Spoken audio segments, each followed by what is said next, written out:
점이 보인다는 표현 때문에 더 무섭게 들릴 수 있지만 이 말 자체가 곧 폐암을 뜻하는 것은 아닙니다. 폐결절은 특별한 증상이 없는데도 갑자기 우연히 발견되는 경우가 많습니다. 증상이 없으니 괜찮겠지 하고 넘기지는 말고 결과가 어떤 의미인지 설명을 들어보시는 것이 중요합니다. 그만큼 영상의학과의 판독과 비교가 중요하고 그 결과를 어떻게 이해하느냐가 향후 진료 방향을 정하는 데 결정적인 도움이 됩니다.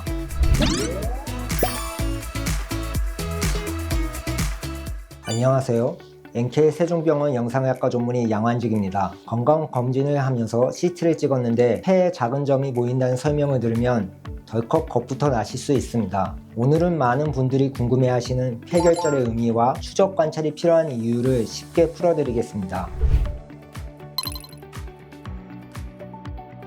먼저 폐결절은 CT나 엑스레이 같은 검사에서 폐 안에 보이는 작은 결절성 음영을 말합니다. 점이 보인다는 표현 때문에 더 무섭게 들릴 수 있지만 이 말 자체가 곧 폐암을 뜻하는 것은 아닙니다. 염증의 흔적이거나 양성 변화로 보이는 경우도 있고요. 앞으로 지켜보면서 추적 관찰을 해야 하는 경우도 많습니다. 폐는 CT로 비교적 자세히 볼 수 있는 부위입니다. 그래서 건강검진 CT에서 폐결절이 우연히 발견되기도 합니다. 하지만 영상의학과에서는 단순히 점이 있다는 것만 보지 않습니다. 결절의 크기가 어느 정도인지, 모양은 어떤지, 이전 검사가 결과가 있다면 비교해서 어떤 변화가 있는지를 함께 보게 됩니다.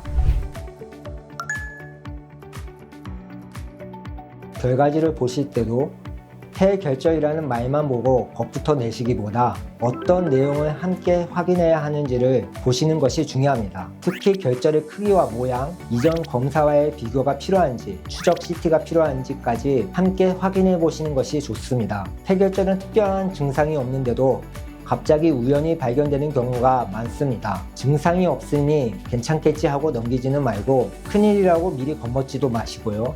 결과가 어떤 의미인지 설명을 들어보시는 것이 중요합니다.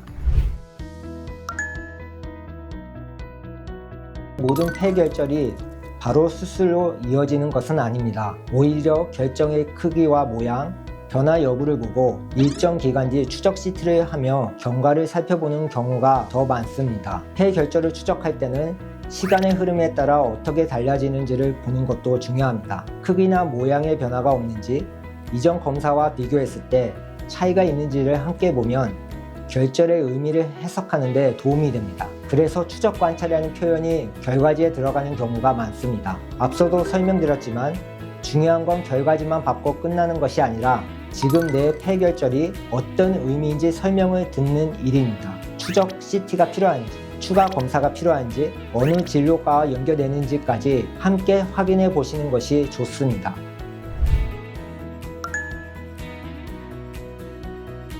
영상의학과에서 폐결절을 확인한 뒤에는 필요한 경우 관련 진료과와 연결해 보다 자세한 평가를 이어가게 됩니다. 결국 중요한 건 점이 보였다는 말에 겁먹는 것이 아니라 내 CT 결과가 어떤 의미인지 정확히 이해하는 일입니다. 특히 폐결절은 평소 증상보다 검사에서 확인되는 경우가 많습니다. 그만큼 영상의학과의 판독과 비교가 중요하고 그 결과를 어떻게 이해하느냐가 향후 진료 방향을 정하는 데 결정적인 도움이 됩니다. 폐에 보이는 작은 점 하나, 비록 크기는 작아도 걱정은 크게 다가올 수 있습니다. 하지만 중요한 건 그 점이 무엇을 의미하는지 정확히 알고 필요한 다음 단계를 차분히 확인하는 일입니다. 증상이 발견되면 혼자 겁내기보다 정확한 검사와 설명으로 NK 세종병원과 함께 살펴보시는 것이 좋겠습니다.